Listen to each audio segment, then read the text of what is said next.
Hello, Leafs Nation. Welcome back to your go-to channel, Toronto Maple Leaf News Network. I'm your host, and today we have three absolutely jam-packed updates about our beloved Leafs, which have just come to notice a few hours ago. These are fresh, hot off the press, and cover major developments in the team. If you are a true Leafs fan, you don't want to miss these exclusive updates. And yes, before we start the video, I kindly request that if you are new to the channel, don't forget to like this video and subscribe so that you can stay in the loop with all the latest and most engaging Leafs news delivered straight to you. Let's not waste any more time and get right into our first massive update. Update 1, major contract termination talk, the latest on David Kampf's future with the Maple Leafs. The clock is ticking for David Kampf, and the tension is palpable. Leafs Nation, let's talk about the future of a player we all know, David Kampf. He may still be part of the Toronto Maple Leafs organization, but his current situation is far from settled. Kampf unfortunately failed to make the Maple Leafs out of training camp and has been assigned to start the season in the American Hockey League, or AHL. Now, here is the kicker. Toronto has reportedly been trying to trade him, but a deal hasn't materialized yet. With Kampf currently stuck in the American Hockey League, serious talks have surfaced about him potentially terminating his contract and walking away from millions of dollars. Can you believe that? Giving up that kind of money for a chance to play in the National Hockey League, or NHL. However, National Hockey League insider Elliotte Friedman of Sportsnet has provided a major update, suggesting that terminating the contract seems unlikely at this point. Friedman wrote that he's heard there is pushback to terminating his contract. While we wait to see how things play out, Kampf is currently on leave from the American Hockey League Toronto Marlies, and Friedman noted that it was clear his heart wasn't in it, playing there. This tells us everything about his commitment to playing at the highest level. Let's look at the financial side of this because it is significant. Kampf is currently in the third year of a 4-year, $9.6 million deal. He is owed a substantial $2.4 million this season and another $2.4 million next season. If he were to terminate his contract, he would have to give up a total of $4.8 million. That is a huge decision, but there is a massive reason why Kampf is even considering such a drastic move. He wants to get back into the National Hockey League immediately and make a push to secure a spot on the Czech Olympic roster. That dream of representing his country on the world stage is clearly a powerful motivator. Last season with the Maple Leafs, Kampf was a dependable, solid fourth-line center. He recorded 5 goals and 8 assists for a total of 13 points in 59 games. He's known for playing sound defensively. However, with Toronto's depth in the bottom 6 forward group now including players like Scott Laughton, Nick Roy, Dakota Joshua, and Steven Lawrence, Kampf simply didn't have a clear role with the Maple Leafs this season. Maple Leafs head coach Craig Berube also weighed in on the situation after the termination reports came out, sending a message to Kampf. Berube thought Kampf played well in training camp, but acknowledged that he unfortunately didn't earn a roster spot due to the high level of competition. Coach Berube stated on Monday that he didn't see frustration in camp, but he understood Kampf's reluctance to play in the minors. The coach ultimately said that Kampf's decision on what to do is all for him and Brad Treliving to figure out. Kampf's frustration in the American Hockey League is understandable for a player who has skated in 536 career National Hockey League games. He is an established National Hockey League player. As of the latest update, he was not with the Toronto Marlies who were playing in Chicago, and he had taken a couple of days to think about his future. This situation is clearly a difficult one for Kampf, who finds himself in a salary cap crunch and roster situation. Leafs Nation, this is a developing story, and we will be monitoring every single update because whether he stays, goes, or is traded, it has a direct impact on our team's roster. What do you think the Maple Leafs should do? Should they try harder to trade him, or is it better to hold on to him? Let us know in the comments below. Update 2, the Young Kings ransom. Should the Maple Leafs go all in for Brandt Clarke? The Leafs are staring down a defensive crisis, and one young Los Angeles King could be the perfect answer. Leafs Nation, let's talk about the situation that has everyone concerned, the blue line. The Toronto Maple Leafs are facing a strenuous situation moving forward, as the club has recently lost key defenseman Chris Tanev for an indefinite span. Based on the horrific injury he sustained in Philadelphia, there's currently no telling if and when he'll be back this season. This has left a gaping hole in the team's defense core. While depth defensemen Dakota Mermis and Philippe Myers have done a decent job filling in for now, and the Myers-Mermis pairing looked serviceable enough against the Utah Mammoth, we all know this team needs a more permanent, high-impact solution. But what if the Maple Leafs could add a promising young blue liner? And what if that defenseman could provide some much-needed offensive punch to support the attack? That blue liner could very well be Los Angeles Kings defenseman Brandt Clarke.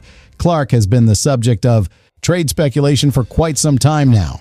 The Kings have maintained a public narrative of not wanting to move Clarke, but their actual usage of him seems to indicate a different trajectory. For example, in his last game against the Winnipeg Jets, Clarke hit the ice for just 14 minutes and 20 seconds. That ice time is definitely not indicative of a top 4 defenseman, is it? And that is something that could drastically change the minute he steps into the Maple Leafs lineup. Why is Clarke such a great fit for us? The Maple Leafs currently have a relatively aging defense core that is devoid of any real high-end, up-and-coming blue line prospects. Acquiring a player like Clarke would be a huge step in the right direction for the organization. The right-hand man. Clarke is a right-shot defenseman, which is something that is highly coveted in today's National Hockey League market.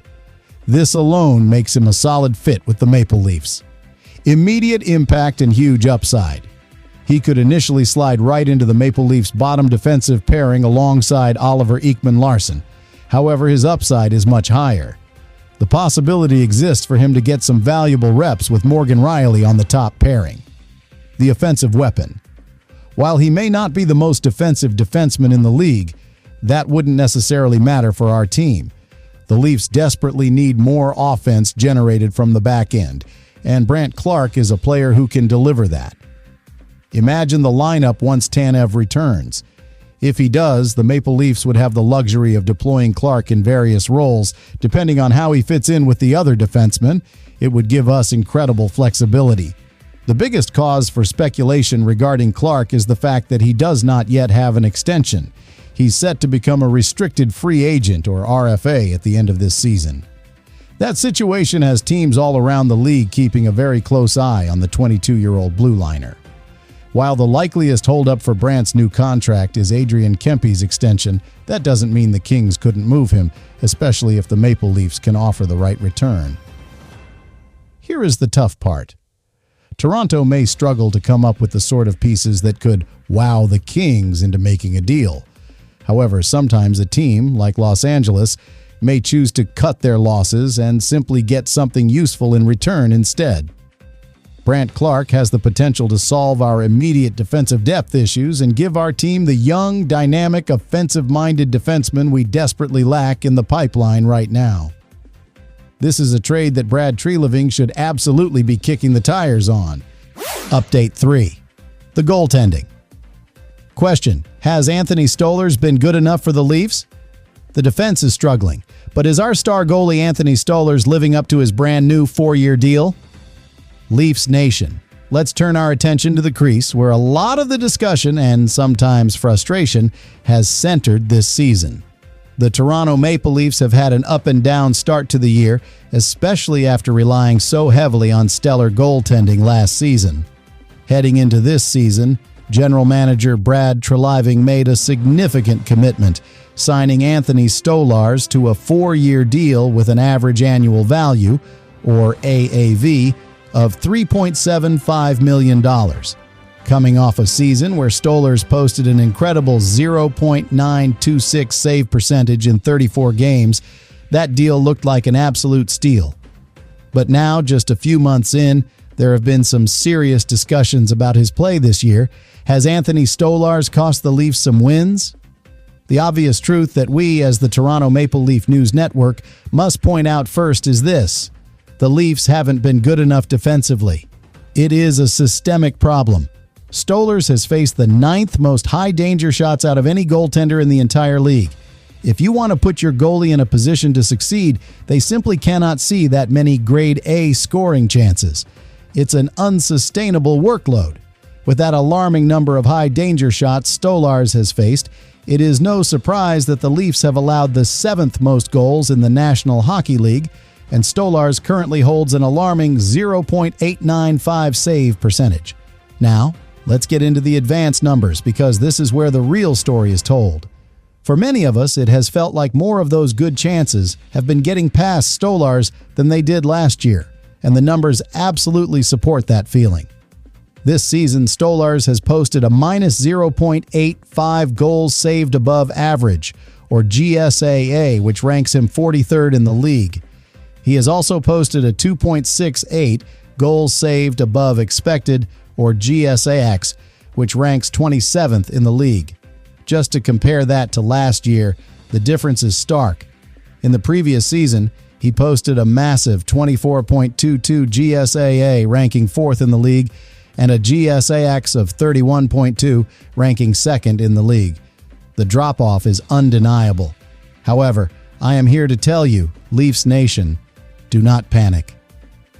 Before he called the team out following an overtime loss to Seattle, an event where he may have put added pressure on himself or was just tired from a heavy workload while Matt Murray was out, Stolarz was playing very well. Since then, his play did dip, but his game, much like the team's, is trending up. Stolarz has made some huge stops for this team, and he locked it down in the third period against Pittsburgh and was very solid against Utah, with only one minor exception. Bottom line is this: while we don't think he has been at his absolute best, he is certainly not one of the bigger problems the Leafs have had so far. The team desperately needs to tighten up in front of him. You simply cannot let your goalie get peppered with great scoring chances all night like they have through most of the first 14 games. If the defense can clean up their game and reduce the quality of chances, we are confident we will see Stolarz's game get much closer to the elite level it was at last year. The talent and the contract commitment are there. The consistent team defense is what is missing. The Leafs updates you need to know, and there you have it, Leafs Nation. 3 massive updates that are defining the narrative around our team right now. The Toronto Maple Leafs are never boring, and we are here every single day to bring you the freshest, most engaging content for true fans like you. Make sure you hit that like button to support our channel and subscribe to the Toronto Maple Leaf News Network so you never miss another exclusive update. We want to hear from you. Which of these 3 stories is the most important for the Leafs right now? Let us know in the comments below. Until the next update, go Leafs go!